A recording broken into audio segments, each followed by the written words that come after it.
تو حالانکہ ساتھی سوتی سارے ان کے چھوڑ گئے ہیں. تو آج ان کی فیلڈنگ لگائی گئی تھی. آج انہوں نے ضمانت کے لیے اپلائی کرنا تھا, دوبارہ کنفرم کرنے کے لیے پیش ہونا تھا جی اینٹی کرپشن عدالت میں, اور مگر ان کو پتہ چل گیا جی جس حساب سے ان کی فیلڈنگ لگائی تھی اینٹی کرپشن عدالت میں جی توسیع کے لیے آنا تھا ضمانت کی. تو لیڈ فورس, پولیس کی گاڑیاں, یہ ساری چیزیں بڑی غیر معمولی تھے. تو اندازہ ہو گیا کہ بھائی آج مجھے انہوں نے اٹھا لے ہے. اب کسی کے چھبے کی بات بھی نہیں, اٹھا لیا انہوں نے پرویز الہی صاحب کو, صدر جو ہیں پارٹی کے, اور پھر ایک عدد پریس کانفرنس کروانی ہے. تو حاضری معافی کی درخواست انہوں نے بھجوا دی کہ جی میرے سینے میں تکلیف ہے, اور وہی ہوا جس کا ڈر تھا, عدالت نے ضمانت خارج کر دی. یعنی سب چیزیں پرویز الہی صاحب کا بھی کوئی نیٹ ورک ہوگا نا, تو اب وہ لاہور ہائی کورٹ سے جا کے ضمانت لیں گے. تو بھائی اس طریقے سے کام چل رہا ہے. اب آج یوم تکریم شہداء کی تقریب تھی, اور میں نے اس دن کو منانا ہم سب پر فرض ہے, بلکہ واجب ہے کہ ہم اپنے شہداء کی عزت و تکریم کا خیال رکھیں. اور جس طریقے سے ہم نے پچھلے دنوں میں کچھ شرپسند عناصر نے تکلیف دی شہداء کی فیملیز کو, ان کی یادگاریں, ان کے مونومنٹس کو نقصان پہنچا کے, تو وہ کرنا چاہیے. تو آج مرکزی تقریب تھی جی ایچ کیو میں, جس میں آرمی چیف خود تھے. باقی ساری چیزیں روٹین کے تحت ہوئیں. بالکل ایسا ہوا جی یادگار شہداء پہ پھول بھی چڑھائے گئے. مگر ہاں غیر معمولی چیز کیا تھی؟ وہ غیر معمولی چیز یہ تھی کہ general Asim Munir army chief کے ساتھ جنرل باجوہ بیٹھے ہوئے تھے. بالکل ساتھ جنرل باجوہ, سابق آرمی چیف جنرل باجوہ بیٹھے تھے, قمر جاوید باجوہ صاحب. بڑا سٹرونگ پیغام ہے یہ سٹرونگ پیغام عمران خان سمیت مجھے لگتا ہے کہ تمام سیاستدانوں کو ہے. اور یہ اتنی بڑی بات نہیں ہے.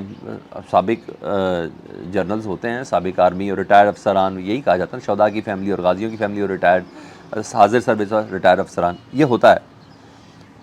مگر سٹنگ ارینجمنٹ آرمی چیف کے بالکل ساتھ رکھنا اور رکھی گئی, یہ غیر معمولی ہے. یہ پہلے نہیں دیکھا, یہ غیر معمولی چیز تھی. اور وہ جنرل جو کنٹروورشل ہے, جس پہ بڑے سخت الزام ہیں, وہ خود بھی بتا چکے کہ میں نے یہ کیا لیکن اب ہم صحیح ہو گیا, اور یہ سب چیزیں. اور پھر آج کل تو خیر بہت ہی زیر بحث ہے نا. تو یہ بات بتا رہی ہے جج سرکٹ کا ساتھ کہ ہم ایک ہیں, ٹھیک ہے, اور بہت قریب بھی ہیں. یعنی فوج بتا رہی ہے کہ ہم جنرل باجوہ صاحب کے بہت ایک بھی ہیں ان کے ساتھ, اور بالکل قریب بھی ہیں. اور بتایا بھی کہ جنرل باجوہ غدار نہیں ہیں, یہ ہمارے ساتھ بیٹھے ہوئے ہیں.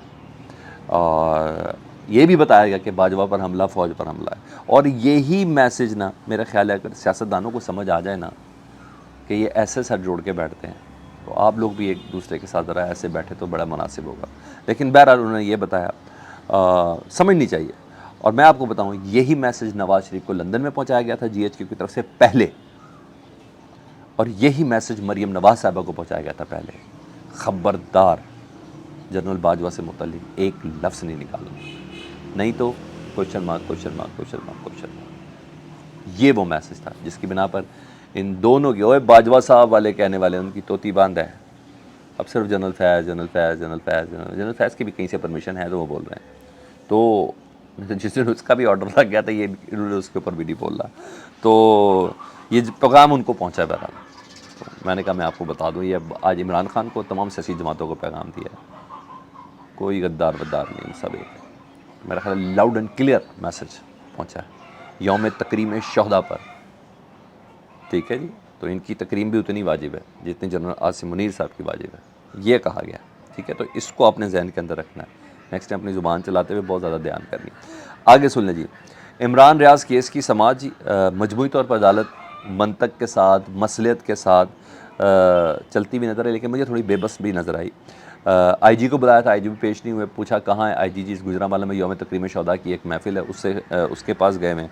عدالت نے کہا اچھا پھر ایسی بات ہے آپ یہ کہہ رہے ہیں. عدالت کو سمجھ آئی کہ بہانہ لگا رہے ہیں آئی جی ڈاکٹر عثمان. انہوں نے کہا ان کا شیڈول بھیجیں, آج کا روسٹر بھیجیں, کہاں جانا ہے انہوں نے.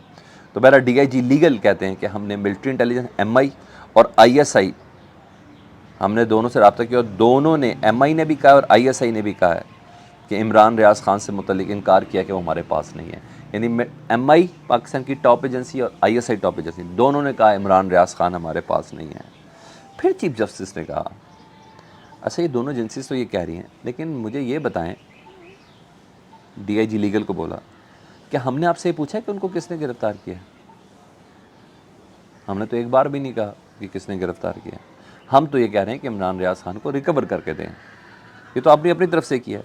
مطلب عدالت یہاں تک پردہ رکھنا چاہتی ہے, پولیس کا, اداروں کا, کہ ہم یہ کرنا چاہتے ہیں.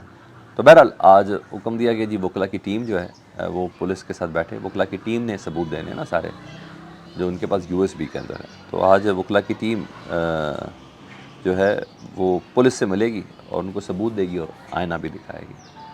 فیڈ بیک سے متعلق ضرور آگاہ کیجیے گا. چینل دیکھ رہے ہیں اور سبسکرائب نہیں کیا تو سبسکرائب کر دیں, اس کے لیے بٹن دبا دیں اور بیل آئیکن دبا دیں گے تو آنے والے وقت میں بھی رابطہ بحال رہے گا. اللہم صلی علی محمد و علی محمد.